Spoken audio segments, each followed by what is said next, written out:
Okay, well, in May of 2011, Swift Enterprises achieved a major milestone along our path to getting our unleaded aviation gasoline approved.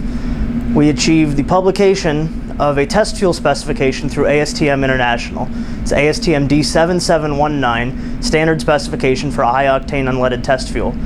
Now, what this means is that Swift will be able to test our fuel in normal category aircraft rather than having to put every airplane into experimental before we test it. Now, keep in mind, this doesn't allow for us to go testing the fuel in any normal category aircraft. This still has to be done under the auspices of an FAA-approved testing program, such as one that would be put in place for an STC process for a new fuel or other part in a new airplane.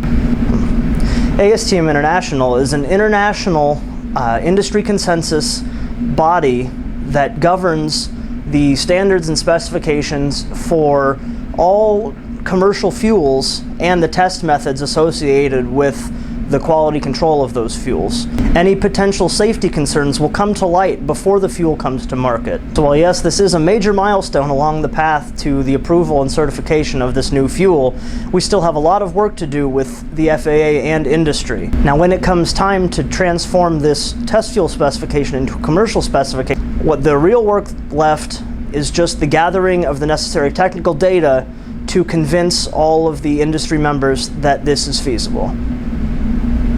And while this was a long and sometimes disappointing process, you know, the final product is significantly better now than it would have been had we not taken the 4 years that we did to get through this.